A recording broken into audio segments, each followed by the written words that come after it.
I am 83 years old, and I have spent the last few weeks looking at the walls of this house, realizing that I am a complete stranger to my own life. It is a frightening thing to reach the end and find out that you never actually showed up for the journey. I have the house, the pension, and a file cabinet full of achievements. But as I sit here in the quiet, I realize I've spent 8 decades merely preparing to live without ever taking the first step. I'm not telling you this so you'll feel sorry for me. At 83, sympathy doesn't do much.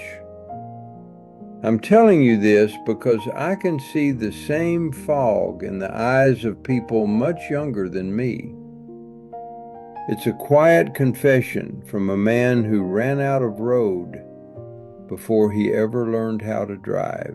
When I was in my 30s, I thought I was being incredibly wise.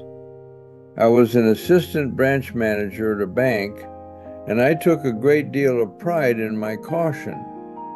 I lived by the clock and the ledger.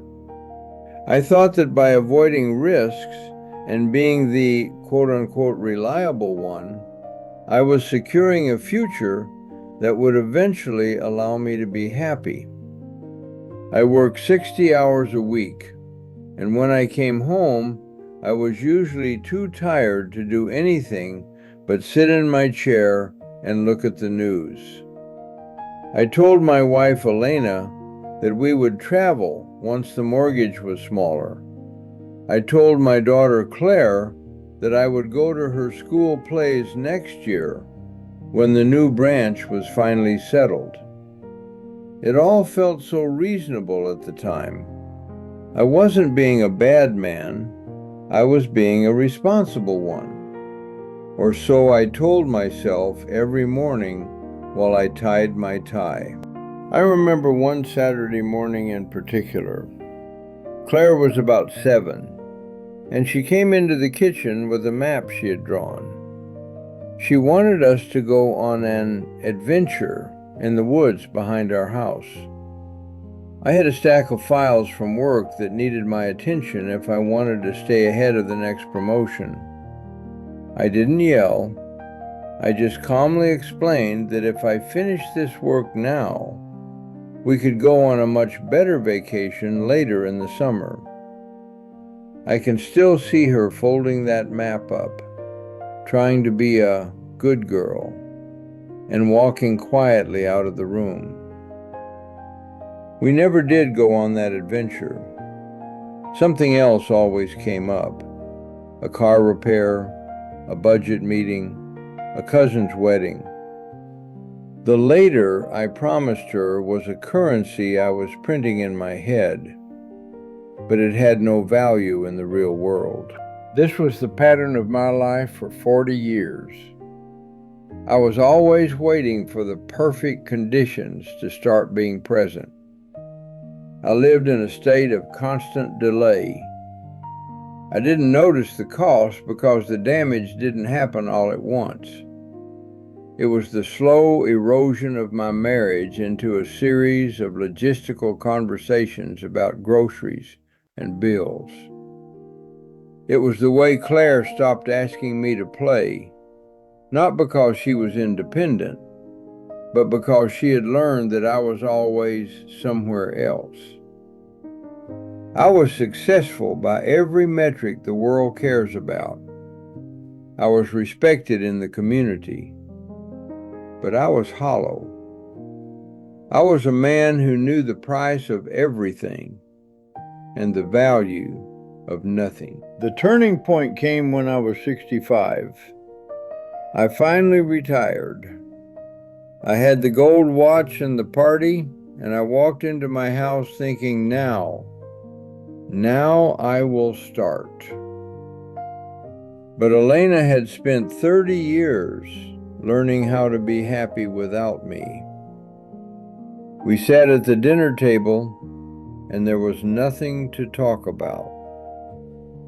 We had spent so long talking about the future that we had no shared language for the present. Then, 2 years later, Elena got sick. It was fast. Something in her lungs that shouldn't have been there. In those last months, I tried to make up for 30 years in 30 days. I tried to take her to the places I'd promised, but she was too weak to leave the bed.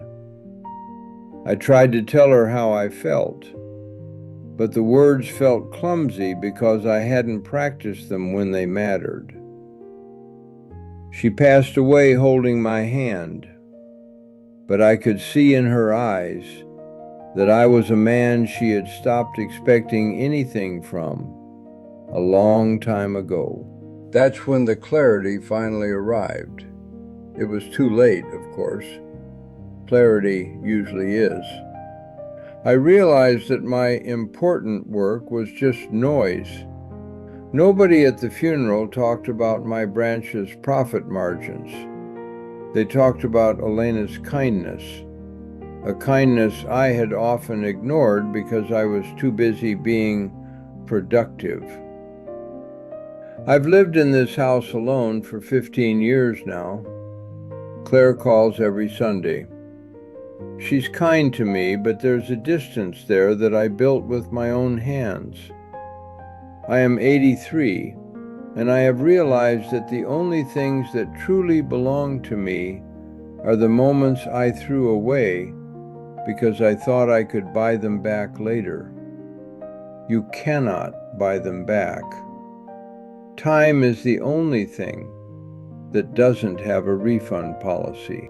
I want to say to you, quite calmly, that your caution might be your biggest mistake.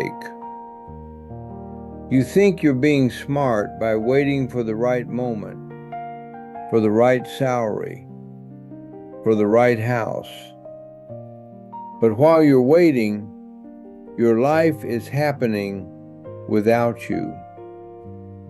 It's happening in the messy kitchen, in the rainy afternoon, in the kite that doesn't fly.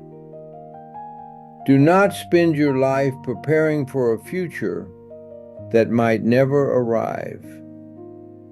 I have the future I work for, and I would trade every penny of my pension just to go back to that Saturday morning and follow my daughter's hand-drawn map into the woods. I am running out of time, and the weight of what I didn't do is much heavier than anything I ever accomplished.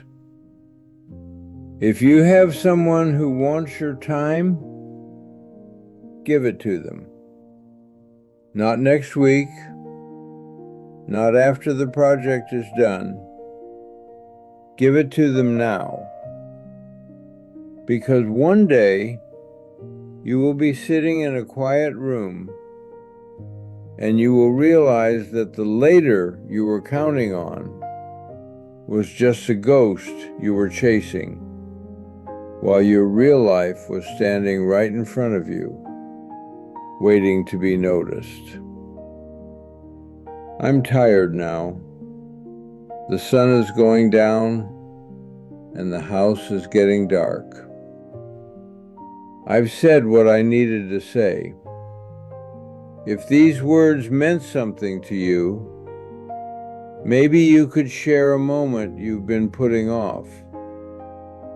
It helps to hear that people are still trying to choose the right things.